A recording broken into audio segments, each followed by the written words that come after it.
नमस्कार साथियों, कैसे हैं आप सभी। आई होप कि आप सब एकदम से मस्त होंगे। तो आज के इस वीडियो में हम पढ़ने वाले हैं BA third semester history question and answer. तो आज के इस वीडियो में आप लोगों का हार्दिक स्वागत व अभिनंदन करता हूं।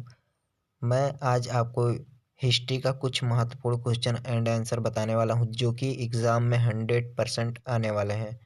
तो चलिए विदाउट टाइम वेस्ट के वीडियो स्टार्ट करते हैं। लेकिन उससे पहले आपसे एक छोटी सी रिक्वेस्ट है, अगर आप हमारे चैनल पर नए हैं तो चैनल को कर दो सब्सक्राइब और बेल आइकन को कर दो प्रेस, ताकि आने वाले सभी वीडियो की नोटिफिकेशन सबसे पहले आप तक पहुँचे। चलिए वीडियो स्टार्ट करते हैं। तो हमारे सामने सबसे पहला क्वेश्चन है। अगर गाइज इससे पहले अगर आप हमारा वीडियो जो है नहीं देखे हुए हैं तो देख लीजिएगा, जिसमें हम 2 क्वेश्चन ऑलरेडी करवा चुके हैं जो कि आपको 9 से 10 मिनट का मिल जाता है। वो वीडियो मैं लिंक डिस्क्रिप्शन में डाल दूंगा और आपको ऊपर स्क्रीन पे दे दूंगा, वहाँ पर भी आप चेक कर सकते हैं। तो चलिए विदाउट टाइम वेस्ट के वीडियो स्टार्ट करते हैं। तो इसमें तीसरा क्वेश्चन है, कलचुरी कलचुरी शासन करने की उपलब्धियाँ। कलचुरी शासन कलचुरी वंश का शासन भारतीय इतिहास में महत्वपूर्ण स्थान रहता है। यह वंश विशेष रूप से मध्य भारत और दक्षिण भारत के कुछ हिस्सों में प्रमुख था और इसका शासन कई शताब्दियों तक फैला हुआ था। कलचुरी वंश की उपलब्धियों को हम विभिन्न समयों और स्थानों में देख सकते हैं, क्योंकि इस वंश के विभिन्न शाखाएं अलग अलग क्षेत्रों में शासन करती हैं। इसका आंसर कुछ इस तरह का है, एक बार मैं और रिपीट कर दे रहा हूँ। कलचुरी वंश का शासन भारतीय इतिहास में महत्वपूर्ण स्थान रहता है और जो है यह वंश विशेष रूप से मध्य भारत और दक्षिण भारत के कुछ हिस्सों में प्रमुख था और इसका शासन कई शताब्दियों यानी कि बहुत से वर्ष तक जो है फैला हुआ था। ठीक है। कलचुरी वंश उपलब्धियों को हम विभिन्न समयों और स्थानों में देख सकते हैं, क्योंकि इस वंश के विभिन्न शाखाएं अलग अलग क्षेत्रों में फैली हुई थी। मुख्य रूप से दो प्रमुख शाखाएं थी। जो है इसका शाखाएं सबसे मुख्य जो थी 2 थी, जैसे गोल्ड वंश कलचुरी वंश। ठीक है। गोल्ड कलचुरी वंश जो मध्य भारत, खासकर वर्तमान मध्य प्रदेश और छत्तीसगढ़ के क्षेत्रों में प्रमुख था। जो है पहला है गोल्ड वंश, जो है गोल्ड कलचुरी वंश जिसे हम कहते हैं। ठीक है।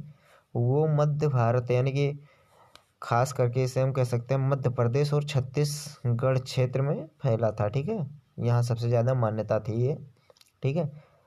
और दूसरा है राजिम कलचुरी वंश, जो छत्तीसगढ़ के राजिम क्षेत्र में प्रमुख था। ये सिर्फ एक ही क्षेत्र में प्रमुख था, जो है राजिम, छत्तीसगढ़ के जो है राजिम क्षेत्र था जहाँ भी प्रमुख था। ठीक है। यहाँ हम कलचुरी वंश की प्रमुख उपलब्धियों पर प्रकाश डालते हैं। शासन क्षेत्र का विस्तार, जो है इसका विस्तार कैसे हुआ, ठीक है, ये पढ़ेंगे। कलचुरी वंश ने अपने साम्राज्य का विस्तार विभिन्न क्षेत्रों में किया था, जिस विशेष रूप से मध्य भारत, महाराष्ट्र, छत्तीसगढ़ और ओडिशा में उनके साम्राज्य के महत्वपूर्ण हिस्से थे। गोल्ड कलचुरी वंश का शासन मध्य प्रदेश, छत्तीसगढ़ और उत्तर भारत के कुछ हिस्सों तक फैल चुका था। इनका प्रमुख केंद्र रायसेन और बाद में सिहोरा और देवगढ़ था। ठीक है।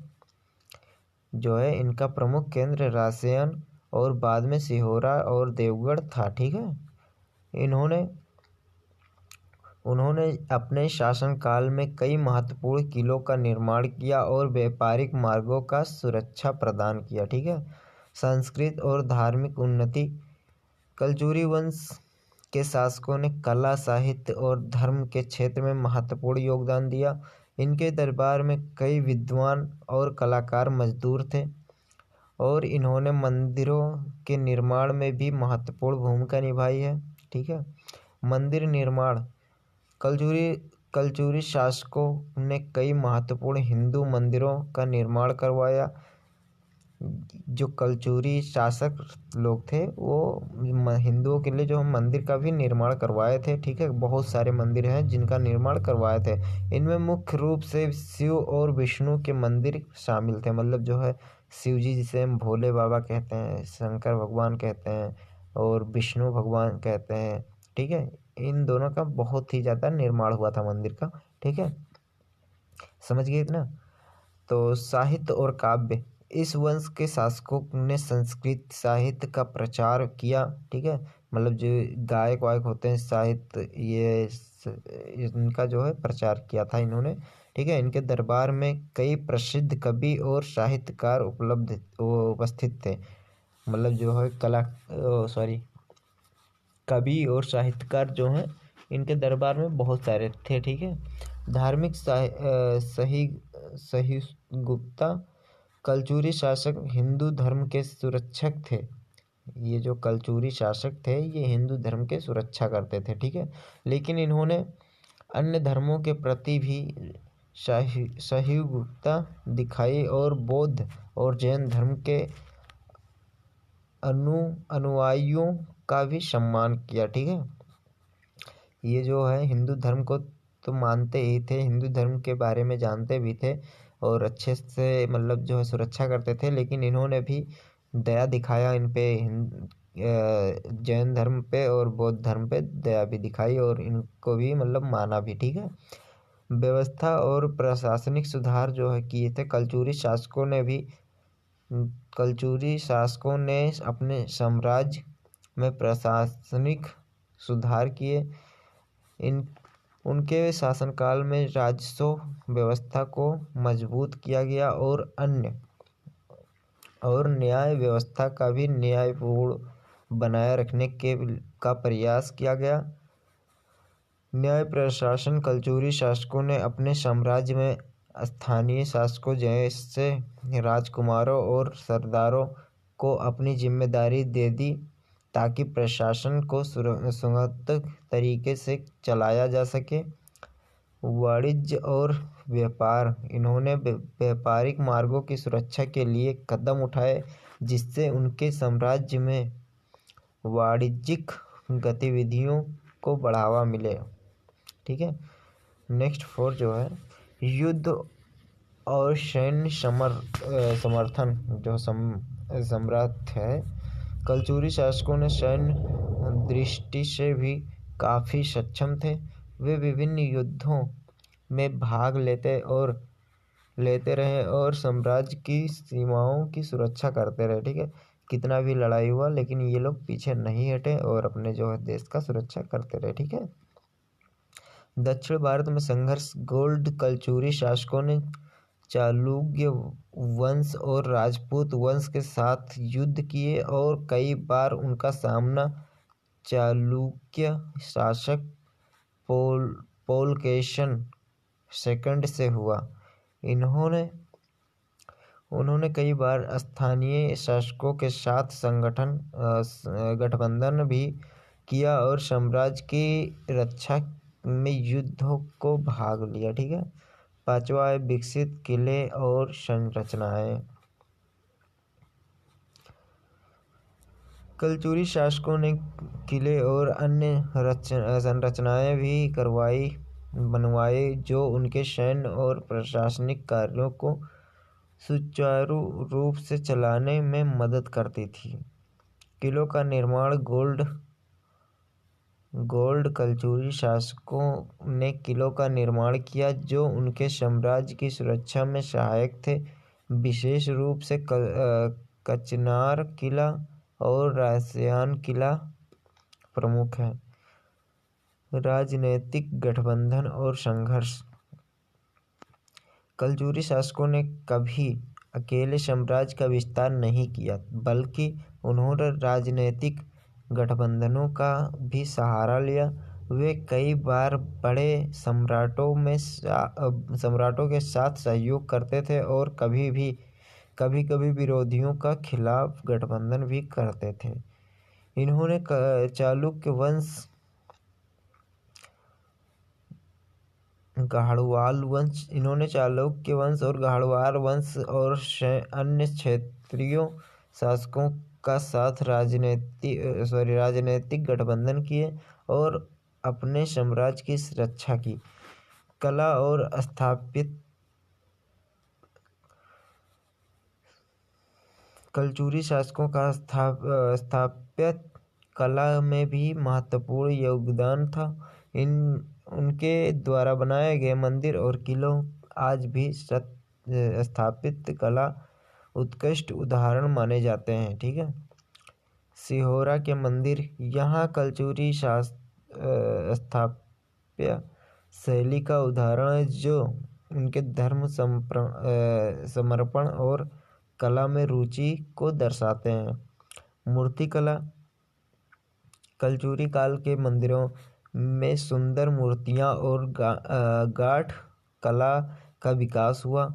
निष्कर्ष जो है इससे क्या प्राप्त हुआ, कलचुरी वंश ने भारतीय इतिहास में अपनी महत्वपूर्ण भूमिका निभाई।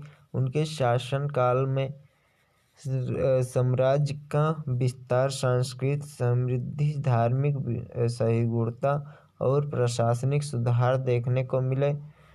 कलचुरी शासक ने केवल सैन्य दृष्टि से सक्षम थे, बल्कि उन्होंने कला, साहित्य और स्थापत्य के क्षेत्रों में भी महत्वपूर्ण योगदान दिया। इनका योगदान भारतीय इतिहास में आज भी महत्वपूर्ण माना जाता है।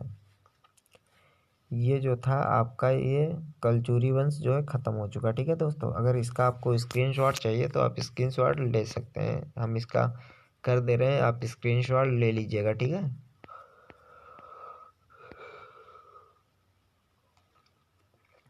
आप यहाँ से स्क्रीनशॉट करते जाइएगा। ठीक है, स्क्रीनशॉट ले लीजिएगा। आपको अगर याद करना है तो आपका याद कर सकते हैं। ठीक है, ज़्यादा समय नहीं लेंगे दोस्तों, ताकि वीडियो लंबा ज़्यादा ना हो, इसीलिए आप जल्दी से जल्दी स्क्रीनशॉट ले लीजिएगा वीडियो स्टॉप करके।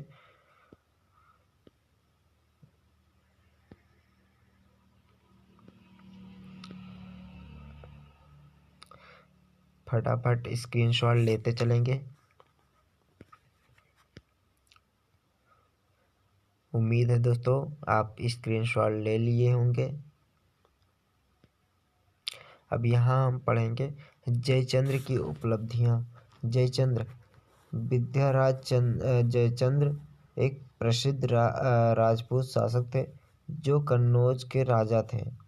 उनका शासन 12वीं शताब्दी में था और वे कन्नौज के राजपूत राजवंश के प्रमुख शासक माने जाते थे। जयचंद्र की उपलब्धियाँ उनके प्रशासनिक कौशल, सैन्य संघर्षों और साम्राज्य की धरोहर से जुड़ी हुई हैं। हालांकि उनकी प्रसिद्ध उनके कुछ विवादपद घटनाओं और निर्णयों के कारण भी यह पृथ्वीराज चौहान से इनका संघर्ष और राजा जयचंद्र और सहयोगिता की प्रेम कथा। जयचंद्र की प्रमुख उपलब्धियां को निम्न बिंदुओं में माध्यम से समझाया जा सकता है। ठीक है, कन्नौज का साम्राज्य और प्रशासन। जयचंद्र ने कन्नौज को एक समृद्ध और शक्तिशाली राज्य के रूप में स्थापित किया था। कन्नौज उस समय उत्तर भारत